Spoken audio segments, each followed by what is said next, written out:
박재현의 경제노트입니다. 코로나 이후 새로운 경제 화두가 디지털 뉴딜입니다. 코로나 쇼크로 어려워진 경제 위기를 극복하기 위한 카드로 제시되었는데 지금 언택트 경제 시대를 맞아 정책의 방향성은 맞는 것 같습니다. 오늘 민경영 MBN 데이터 전문 기자와 함께 디지털 뉴딜에 대해서 알아보도록 하겠습니다. 안녕하세요, 민 기자. 네. 요즘 그 디지털 뉴딜이 많이 해자가 많이 되는데 그 구체적으로 어떤 건 말하는 건지 좀 설명을 좀 해주십시오. 네, 지난달 10일이었죠. 문재인 대통령이 취임 3주년 특별연설에서 한국판 뉴딜이라는 걸 선언했습니다. 2025년까지 총 76조 원을 투입해서 4차 산업혁명 시대에 대비하겠다는 건데 이 한국판 뉴딜 실행 방안 중에 하나로 이른바 디지털 뉴딜 구상이 나온 겁니다.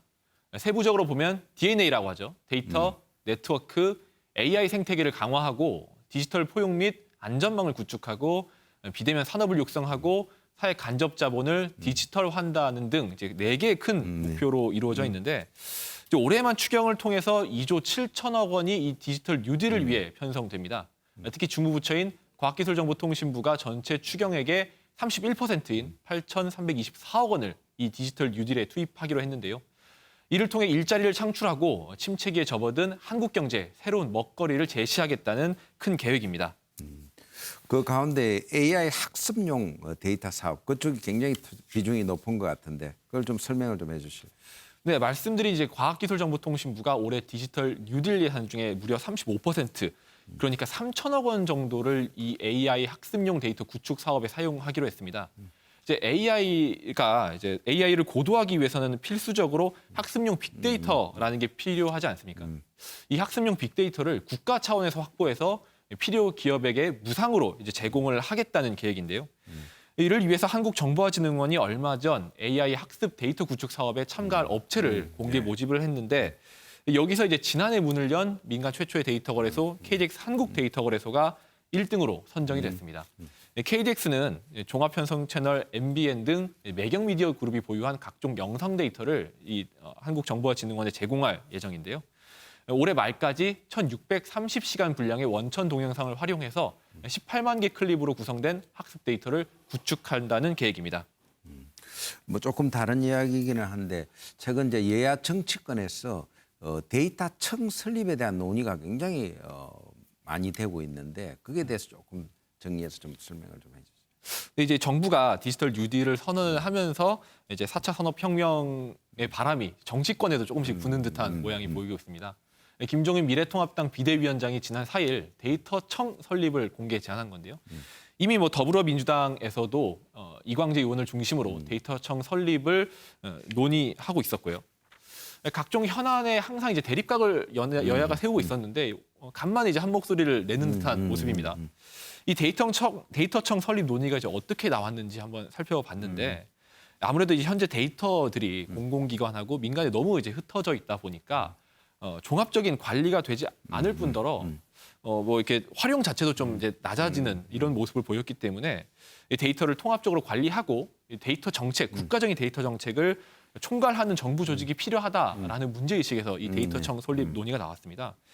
영국이나 일본 같은 이제 데이터 선진국에서는 이미 이런 데이터청과 비슷한 데이터 총괄 정부 조직이 이미 있는 상태고요. 이 과학기술계 역시 이 데이터청 설립을 촉구하고 있어서 이 데이터청 설립이 실제로 급물살을 탈 것이라는 관측도 나오고 있습니다. 네.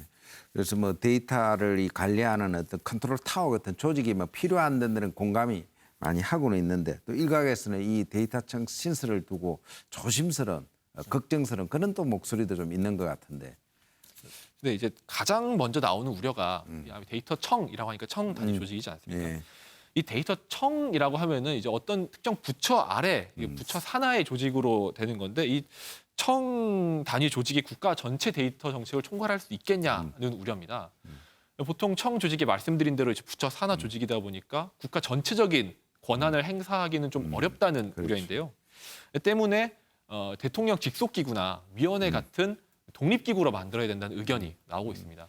또 이미 위원장을 장관급으로 두고 있는 개인정보보호위원회가 출범을 했고 국무총리실에서도 공공데이터전략위원회가 있는 만큼 또 하나의 행정기관을 두는 게 자칫 옥상옥이 되는 게 아니냐라는 우려도 나오고 있습니다. 실제로 데이터청을 만약에 설립을 한다면은 앞서 말씀드린 그 두 기관뿐만 아니라 행정안전부, 과학기술정보통신부 그리고 각 지자체로 분산돼 있는 데이터 관련 이슈들을 좀 어떻게 교통 정리를 해야 되는 이런 절차를 밟아야 할 것으로 보입니다. 뭐 마지막으로 질문 하나 드리면 지금 그 정부 민간 할 것 없이 뭐 데이터 AI가 뭐 굉장히 화두가 되고 그걸 뭐 굉장히 그게 활발하게 이야기도 많이 되고 있는데 또 한편으로는 현장에서는 거기에 대해서 좀 불만의 목소리 뭐 이런 것도 좀 나오는 것 같은데 어떻습니까요? 근데 정부가 이제 나서서 데이터 AI 산업 육성을 위해서 각종 정책을 많이 내놓고 있지 않습니까? 예. 근데 이제 나오고 있는 정책들이 현장을 너무 모른다라는 이런 목소리가 현장에서 많이 나오고 있습니다. 예컨대 현재 이제 정부가 빅데이터의 안전하고 활발한 활용을 위해서 가명 데이터끼리 결합을 하고 활용할 수 있는 데이터 결합 전문 기관을 선정하기로 했는데요.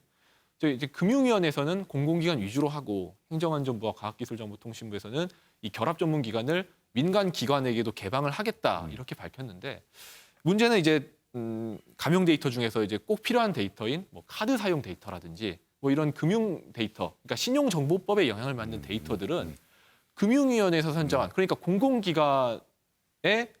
공공기관에서 설립한 결합기관에서만 이 결합이 가능하게 되어 있습니다.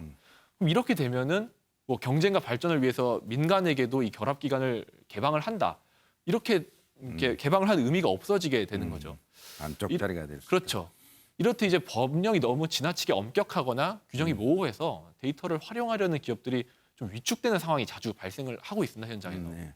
아무래도 데이터 3법도 이제 막 통과를 한 상태고 모든 것이 이제 처음이다 보니까 시행착오가 있는 게 아니냐라는 이제 분석인데 정부가 이제 현장의 목소리를 꾸준하게 듣고 이런 실질적인 불편함들을 잡아낼 수 있는 이른바 핀셋 정책을 펴야 할 것으로 보입니다. 네. 좋은 말씀 감사합니다. 네, 지금까지 민경영 기자와 함께 디지털 뉴들에 대해서 알아봤습니다. 박재현의 경제노트였습니다.